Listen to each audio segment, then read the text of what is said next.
गोवा। आज जब भी कोई गोवा की बात करता है तो मन में एक मनोरम छवि बस जाती है। अपने इतिहास में गोवा या गोमंतक कई वैभवशाली साम्राज्यों की राजधानी रहा है। गोवा एक समृद्ध प्रांत हुआ करता था। विभिन्न व्यवसाय और व्यापार यहाँ फूलते फलते थे। 1510 में पुर्तगालियों ने गोवा में कदम रखा और एक एक करके कुछ हिस्से अपने अधीन कर लिए। इससे गोवा की शांति और संस्कृति पर गहरा प्रभाव पड़ा।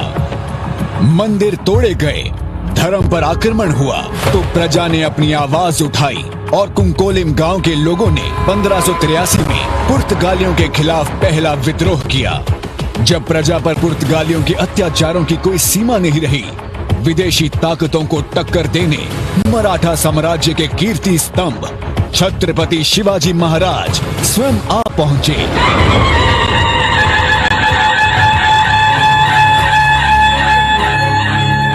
छत्रपति शिवाजी महाराज और छत्रपति संभाजी महाराज की वीरता और युद्ध कौशल ने पुर्तगालियों के फैलते साम्राज्य को गोवा में न सिर्फ सीमित रखा और सांत एस्तर फोर्ट और मुरगांव जैसे कई विशेष किले और गढ़ भी अपने अधीन कर लिए।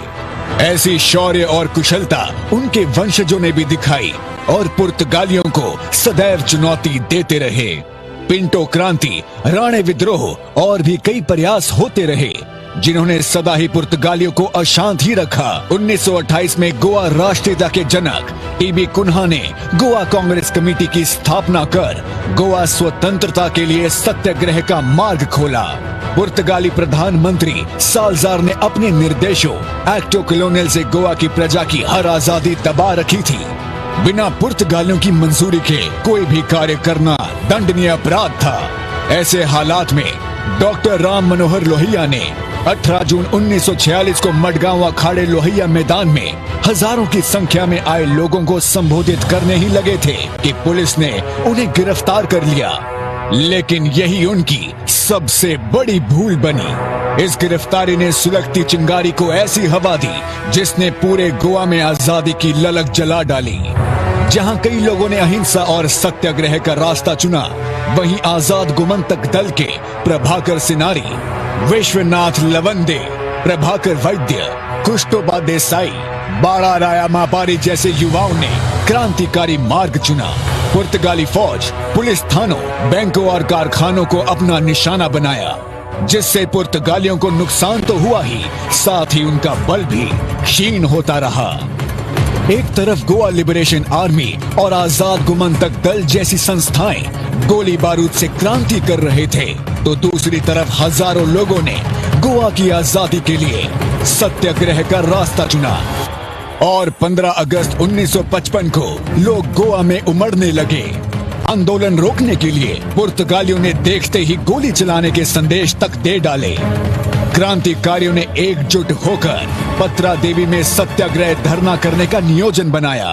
इस सत्याग्रह में भारत के कई कोनों से लोग आए थे। इसी सत्याग्रह पर पंजाब के एक युवा करनैल सिंह बेनीपाल शहीद हो गए। इस स्वतंत्रता यज्ञ में कई गोवा के और देश के कई हुतात्माओं ने और कई महानुभावों ने अपना योगदान दिया। इसमें मोहन रानडे, जगन्नाथ राव जोशी और भी सहस्त्रों नाम हैं। महिलाओं ने भी भरपूर योगदान दिया। इनमें शारदा ताई सावयकर, वत्सला कीर्तनी, प्रमिलाबाई जांबाविलीकर, सुधा ताई जोशी और सहोदरा देवी प्रमुख नाम हैं। एक ओर क्रांति चलती रही, दूसरी ओर भारतीय सरकार अंतर्राष्ट्रीय स्तर पर गोवा के लिए आवाज उठाती रही। पुर्तगाली साम्राज्य की क्रूरता अंतर्राष्ट्रीय अखबारों में भी छपती रही। इससे पुर्तगालियों पर भारी दबाव पड़ा। चारों ओर से हो रही उथल पुथल से पुर्तगाली बौखला उठे। इसी बौखलाहट में नवंबर 1961 में पुर्तगालियों ने एक एक करके 2 जहाजों को भारत सेना का समझकर उन पर आक्रमण कर दिया।